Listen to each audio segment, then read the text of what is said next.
Hello, welcome to Sound and Fury Book Reviews. As usual, I am Tina. Today I am doing a book review of The Marigold by Andrew F. Sullivan. This is a book coming out in April 2023. It's a sci-fi horror dystopia book from ECW Press. It's set in Toronto, which is cool for me because I'm Canadian, so that's fun. I received this arc from NetGalley in exchange for a fair review. So thank you so much to the publishers. I was very excited. First of all, there are no spoilers in this review. And second of all, look at that cover again. It is so cool. It's a beautiful cover. A complex and creepy metaphor for how corporate greed and wealth culture infects and consumes cities. The Marigold is a dystopian speculative horror that is layered and thematically rich. I am also quite fond of novels that feature a giant pit.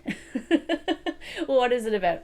In a near-future Toronto, buffeted by environmental chaos and unfettered development, an unsettling new life form begins to grow beneath the surface, feeding off the past. The Marigold, a gleaming Toronto condo tower, sits a half-empty promise, a stack of scuffed rental suites and undelivered amenities,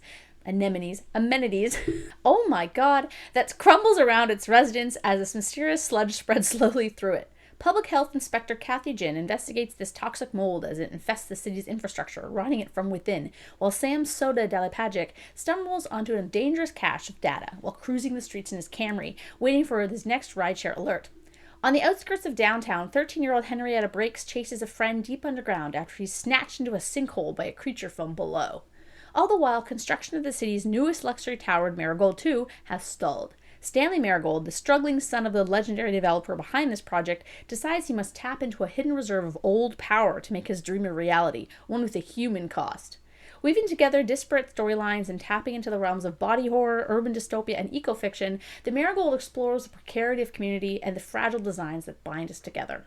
That was a long blurb, but for once I didn't find it was too long. I think it actually encapsulates the story quite well. As you likely expected from the blurb, this is a multi-POV novel, third person, that follows a young man down on his luck, a pair of public health officials inspecting the mold, a weirdo businessman, and a teenager searching for her friend. While they do, as you'd expect, meet up in a sense near the end, their stories serve to show different ways the mold, which in my eyes was a metaphor for corporate greed, which I'll get into, affects all levels of society, from the lower income to the richest of bastards.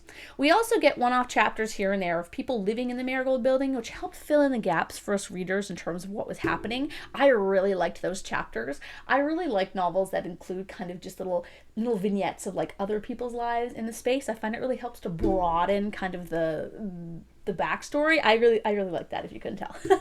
There was also a brief one-off mention of a pug named Ugly Humbert, which had me laughing so hard. While decidedly not a funny book, it does have brief moments of absurdity that I found humorous, and a lot of them are kind of Toronto or Ontario kind of focused, and so those I kind of appreciated, because I was like, oh, I get the joke.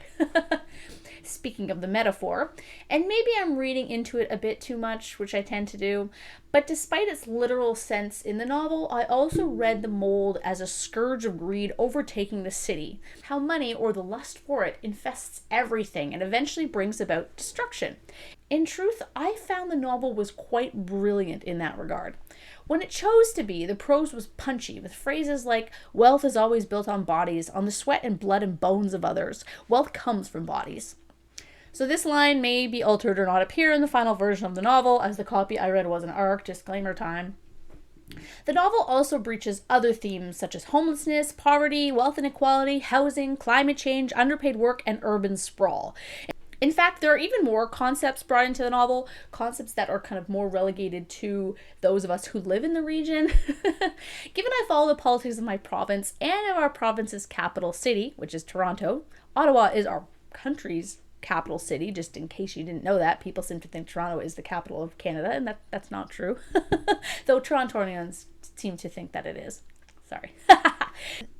What was I saying? So there are references to some of those factors as well, though this is definitely more of a takedown than a love letter to the city.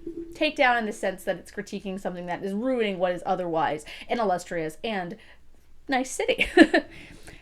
As I said city is near future Toronto, a dystopian version of it.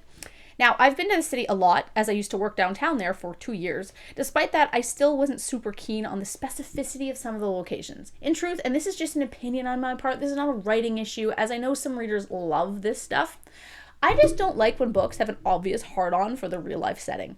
I find it distracting, even if I know the place. A few name drops in the entire novel, sure, but listing street names and etc. means absolutely nothing to me. I get lost going to the grocery store. I just don't pay attention to things. I don't find that this is the lazy writing or anything. It's not the same as like when people think dropping a product name is an acceptable alternative for a description. It's not like that. But it's just an attempt at immersion that works for some people but doesn't work for me. Granted, it did make sense to include that stuff in this book as it was a warped version of a particular city, a critique of what the future could hold, menacing mold aside, and it was great to see a Canadian city for once, rather than the same old New York City and LA that the US is always giving us, like in N.K. Jemisin's The City We Become. No offense, Americans, don't get all Manifest Destiny on me, but I don't really care about your cities. That being said, the novel is quite bleak. It moves at a languid pace, much like The Mold, and a few of the characters aren't very likable. The multi-POV also means we don't get a ton of time with any of them, and in fact, we spend most of the time it seems with the worst character of them all. Though Sullivan did a great job keeping him from being too unlikable, he felt human in his flaws. He felt like he was corrupted, like he was under pressure to conform to something that he feels he has to be.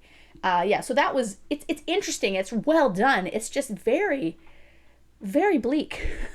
Now, I will also say the novel is not scary. It's horror in a sense that it has some squeamish stuff in it, body horror mainly, but it's not like frightening. It has enough of a dash of cordyceps to satisfy you though if you're wanting something like The Last of Us. I love the show, by the way. You can check out my reviews on postapocalypmedia.com, just saying. It also reminded me of Finch by Jeff VanderMeer in the tone and the idea of a city being overtaken by spores of a sort, albeit in a different way and for a different reason. There was even the word ambergris, which I cannot pronounce, at one point, which, though that might be a stretch, seemed almost an allusion to this. Please, Andrew Sullivan, if you're watching this, let me know if I'm picking up what you're throwing down. And if I'm not, if I'm just making it up, that's totally fine. Overall, while I really enjoyed it, and will likely be a book that I think about from time to time, probably when I'm stuck on the DVP, and it's one I recommend to my Toronto, and it's one I would recommend to my Toronto friends for sure. It's not like my favorite book of the year. Once I started reading, I was totally immersed, but it never called to me from the nightstand to keep reading. That call that books send you, you're like in the room and they're like, come read me. You guys don't get that? Anyway, I will say that one of the best things about the book was the epigraph at the start from Rob Ford. I died when I read that. That was so funny. Anyway, so yeah, definitely check out the Marigold if you are from Ontario or Canada in general, or you know Toronto. If you like pits and mold and kind of multi-POV and unlikable characters and a lot of weird stuff, it's a really good novel. It's really good. It's just a bit bleak.